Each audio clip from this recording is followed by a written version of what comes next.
Hi, my name is Nurul Aina Dayana binti Kamaruzaman and my metric number is 055147. Assalamualaikum. My name Siti Nur Alwani binti Zainal. My metric number is 055359. Hi, my name is Nur Suraya Maula Bahanuddin and my metric number is 055748.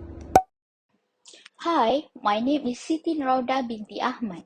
My metric number is 055624.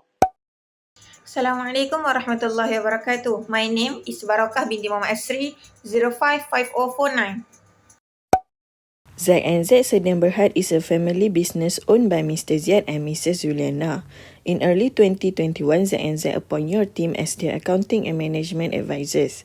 The board of directors has chosen you to be in charge of implementing the lean management approach. Lean management is an approach which supports continuous improvement, a long-term approach to work that systematically for achieve small incremental changes in processes. The aims of lean management are to improve company efficiency and quality.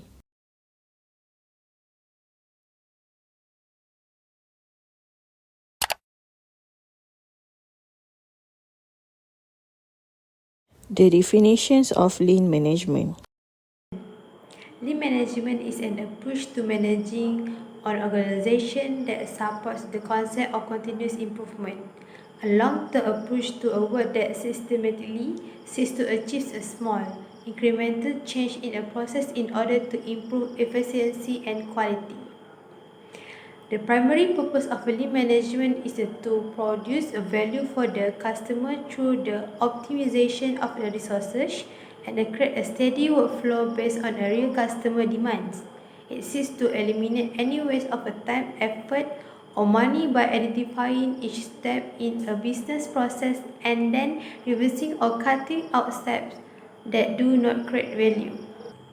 The management method are as a guide to building a successful and solid organization that is constantly progressing, identifying real problems and resolving them.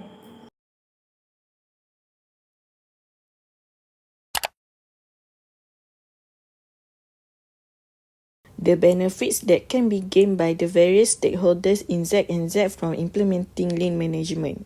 Okay, the first benefits that can be gained by the various stakeholders from implementing lean management are: the first is increased product quality, which is improved efficiency frees up employees and resources for innovation and quality control that would have previously been wasted.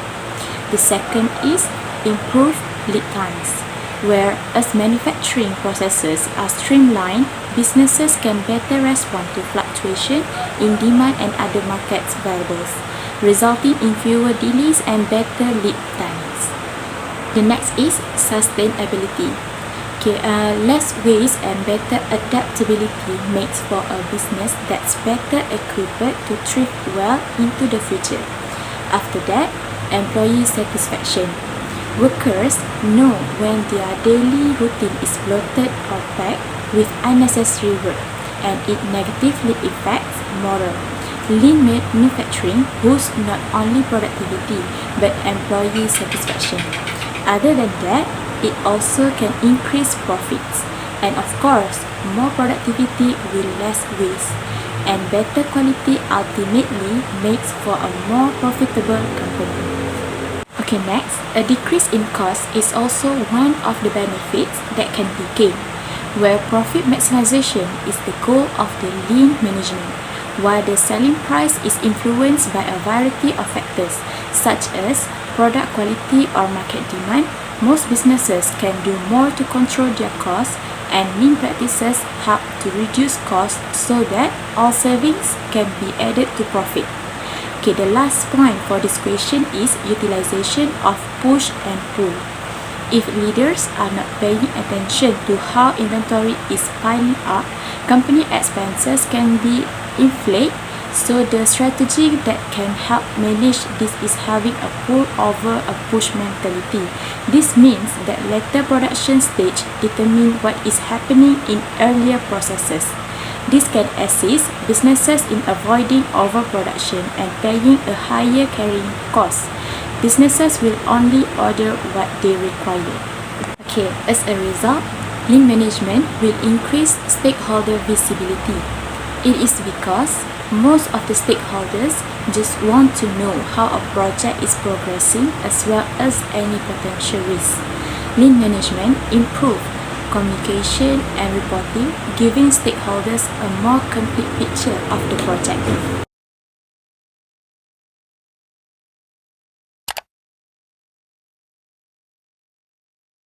The critical success factors needed to achieve successful implementations of lean management. First, we need to commit to the Lean program. It is beyond question that practitioners think that managerial commitment is the most important success factor, which is irrespective of difference in plant size, cooperation, location, and other factors. But it is not enough to just lead from the office. The managers must also participate personally on the shop floor. This involves ongoing communication, listening to suggestions and questions from employees, and explaining why Lean means change for the better. A second critical success factor is to provide training and education in Lean production for the whole workforce. Without knowledge in Lean, a plant is not likely to succeed with its implementation. Importantly, managers are the first who need training and education. Learning by doing is a superior way to learn, but requires local coaching by trained managers or staff. In the early stages of Lean implementation, external consultancy firms of internal corporate resources can help build the needed knowledge. Another quick way to learn is to benchmark other organizations that have implemented Lean. On the whole, accumulating local knowledge is considered much more important than the continued use of consultants. A third critical success factor is to have a plan and follow it up. Perhaps a good idea is to have a proper Lean program in the first place and a vision of where your organizations to be. The plan should be broken down into defined steps. Clearly define that performance targets should be set and monitored.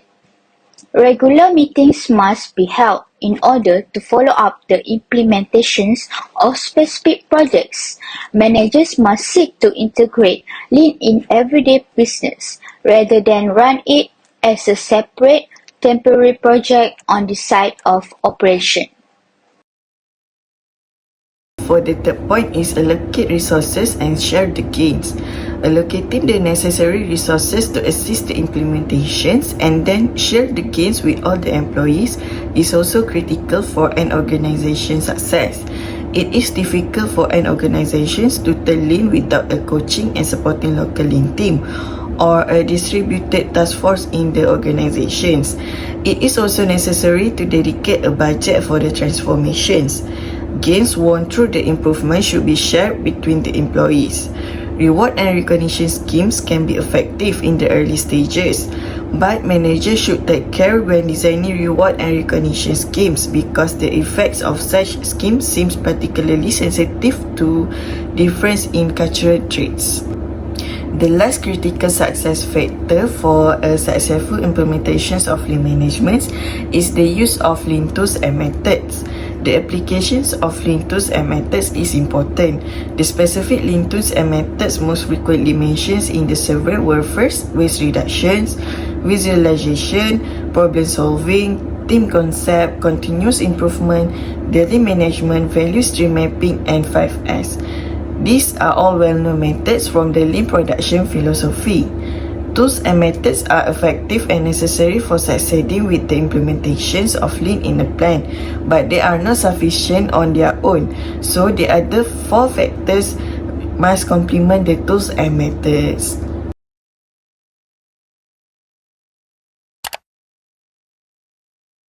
Proposed training requirements for individual staff prior to implementing Lean management. These are 4 key steps that need to be done, which are, first of all, establish goals for the training program. Second, build an employee training plan. Third, create some content. And last, track and improve the content. Before embarking on the training, employers need to pinpoint the goals, needs, and target audience. This is a critical step in understanding the gap between what skills the employees already have and where the training is required. Capturing a clear, honest set of needs helps the employer establish what will be used as a marker of success for the employees' training initiatives. It also enables the employer to prioritize which training objective need to be tackled first, which one will be the most appreciated by employees, and which one will have the biggest impact on the business. Once the goal has been decided, the next step is to focus on the learning objectives. Map out the objectives as a specific sub-goals for each module or lesson in the employee training plan. This will help to ensure the content of the training program is hyper-target and tied to the specific outcome. Collaborate with SME, which are subject matter expert, can help to enrich the content with unique insights. They also may provide advice on how to structure the training plan to ensure the content is delivered in a digestible way based on their expertise. The key focus of the next step is creating compelling and impactful content and provide some effective learning experience for the end user. Whether the employer creates the training in-house or via third parties, the choice of software will make a huge difference to the end product and how successfully it performs against the success criteria. Above all, make sure to try the tool before using it. The fastest, easiest, and most accurate way to finding out if an operating tools meet the needs. When it comes to employee training content, it's important to remember that there's no one-size-fits-all. What works for one audience and requirement won't necessarily work for the next. So consider each project individually. For that reason, it's likely that the employee training plan will include multiple formats and activities, such as video explainers, interactive quiz modules, and longer form ebook content. Ultimately, the success of staff training program relies on the employees engaging with the content. So it is essential to consider the context, design, format, and delivery method of the program. In context, what makes the content relevant and useful? Why should the employees engage with it? For design, how can the information be presented in a digestible, attractive, and engaging way? For the format, have incorporated interactive elements or developed other strategies that can help employees retain new information. And for the delivery, how will the content will be distributed to the employees?